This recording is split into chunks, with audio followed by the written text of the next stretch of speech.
poder entender este caso y otros a plenitud. ¿Cómo está? Bienvenido al programa nuevamente. Muy buenos días, Carla, y gracias por la invitación.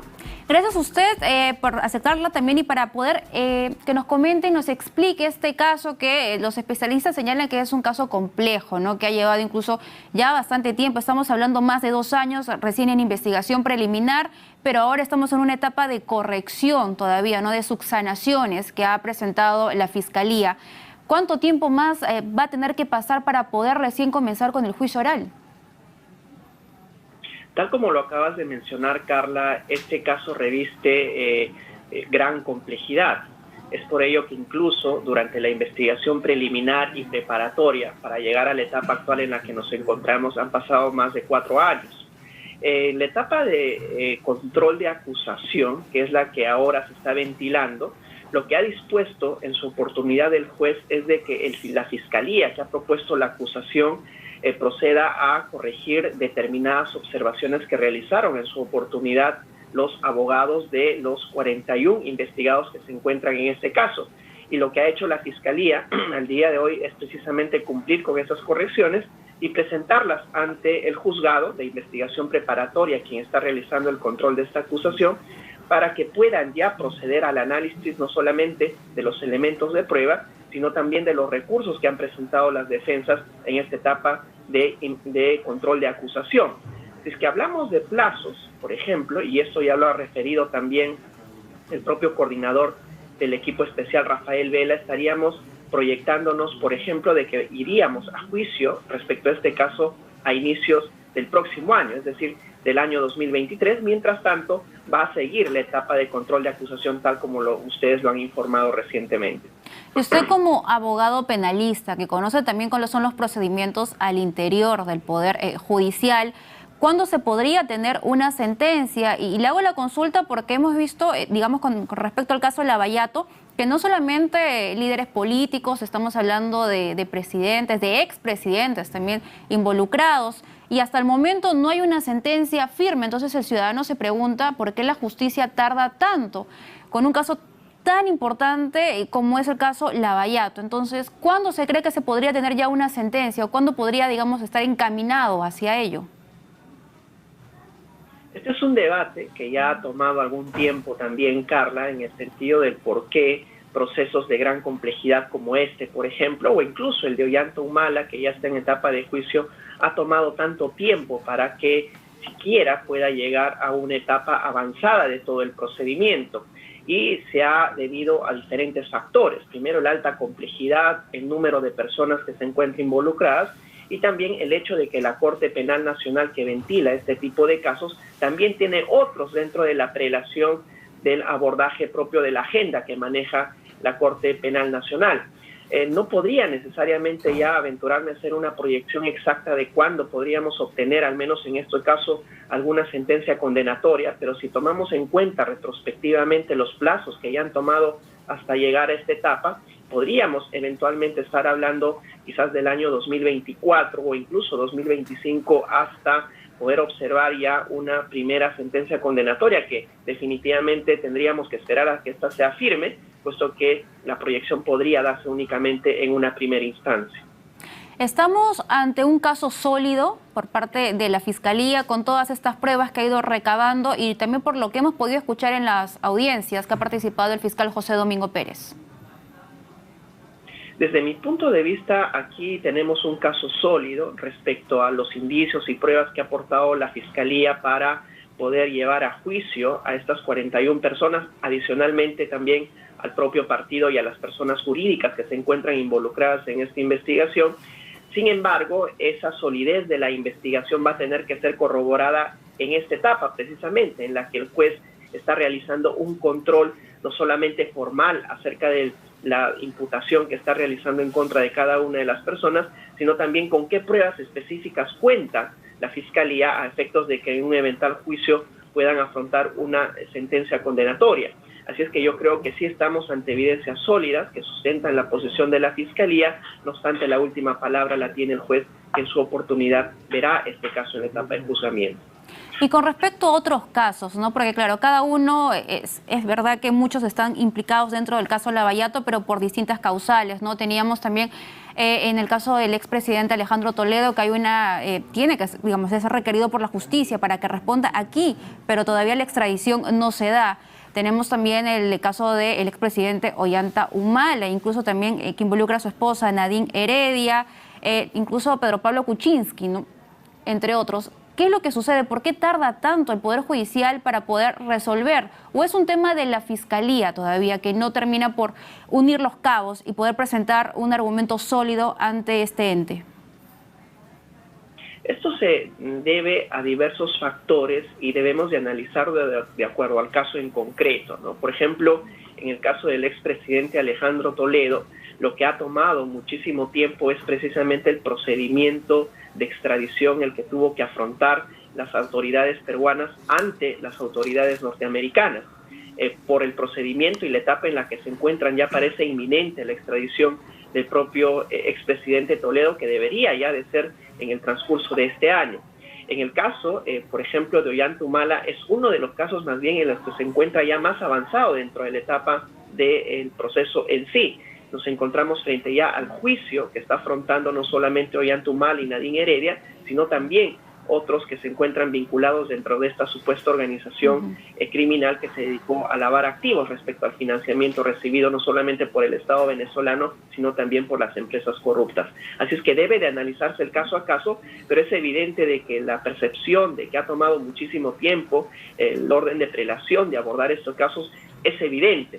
Sin embargo, debemos también de advertir las diversas dificultades que han tenido no solo los fiscales, sino también los jueces a la hora de evaluar los elementos con los que se cuentan. Por ejemplo, los procedimientos de colaboración eficaz respecto a los funcionarios o los empresarios brasileños, que no ha sido sencillo, por ejemplo, abordarlo dentro de la investigación propia que sigue la Fiscalía. Así es que se debe a diversos factores y es por ello el motivo de cual el día de hoy no tenemos todavía ninguna sentencia condenatoria en estos casos que aborda el equipo especial Lavallato. En tanto, las investigaciones continúan y también las medidas que va ejerciendo el Poder Judicial también. Y acá quiero basar la consulta con respecto a lo último que se ha podido conocer, ¿no? En este caso, por parte de la Fiscalía, porque ha solicitado el impedimento de salida del país por 36 meses contra el exministro de Transportes, Juan Silva, por presuntos delitos de colusión y organización criminal, pero eso también se extiende a congresistas de la República, sobre todo de Acción Popular, como Raúl Doroteo, Elvis Vergara, Carlos Mori, Jorge Flores, Derwin Espinosa y Ilish López, ¿no? Este caso tiene que ver con el caso Puente Tarata, el caso precisamente en el que está también implicado Samir Villaverde, y en una anterior oportunidad comentábamos acerca de lo que venía diciendo, ¿no?, ante la Comisión de Fiscalización del Congreso de la República. Entonces, teniendo estos insumos, ¿debería el presidente de la República, Pedro Castillo, ser investigado? Porque hasta el momento la ex fiscal de la Nación, Zoraida Ábalos, decidió no investigarlo, pero posiblemente Pablo Sánchez, el nuevo fiscal de la Nación, podría revertir esa decisión. ¿Usted cree que sería oportuno hacerlo?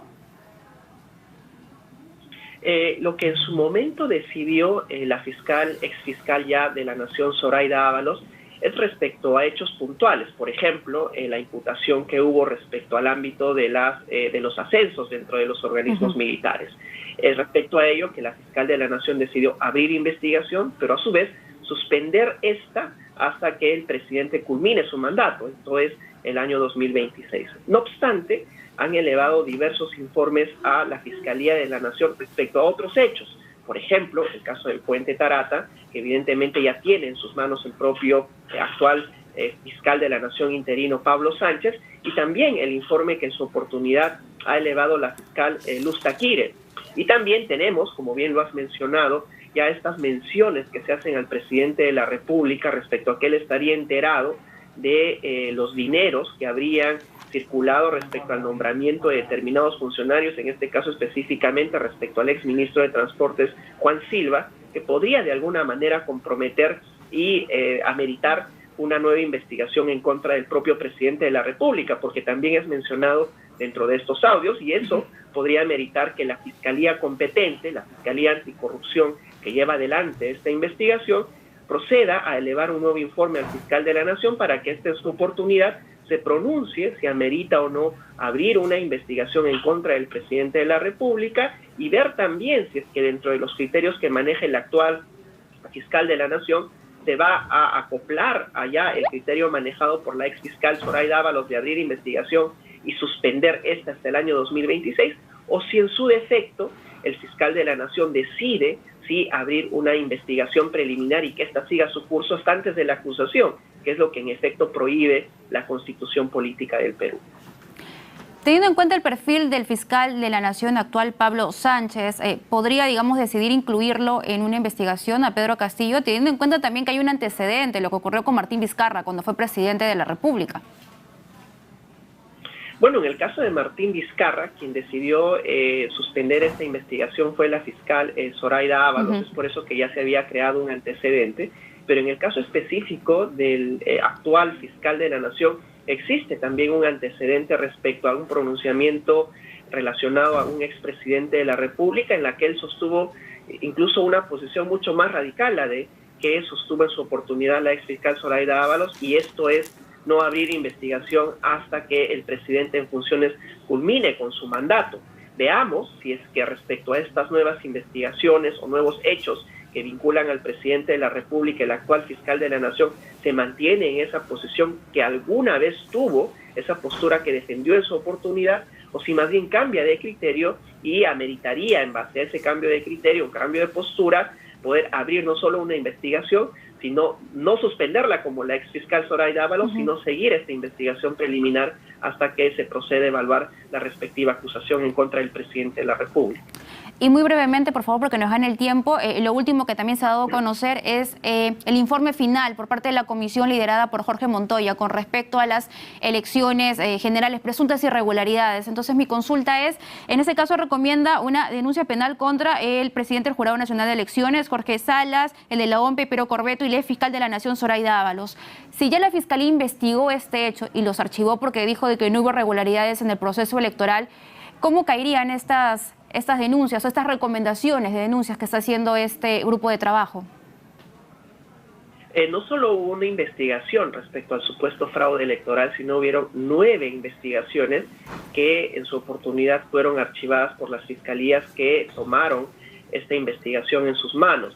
Lo que ahora tenemos y lo que sustenta el informe que ha emitido el congresista Jorge Montoya son versiones de que eventualmente habrían participado los jefes de las instituciones electorales, léase el Jurado Nacional de Elecciones, la OMPE, y también contra la fiscal Zoraida Ábalos.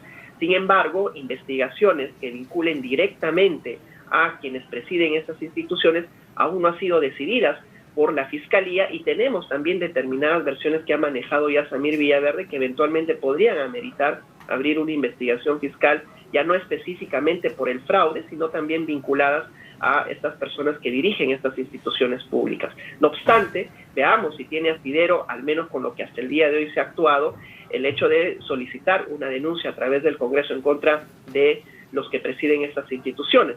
Si uno mira la evidencia específica, pues todavía creo, al menos desde mi punto de vista, que podría meritar esta denuncia constitucional, puesto que debería de investigarse aún más antes de poder sustentar este tipo de acusaciones en contra de los jefes de estas instituciones públicas. Muy bien, muchísimas gracias por esta entrevista, por darnos un panorama de lo que estamos viviendo con el tema del Poder Judicial. Muchas gracias, ha sido con nosotros Andy Carrión, abogado laboralista. Momento de irnos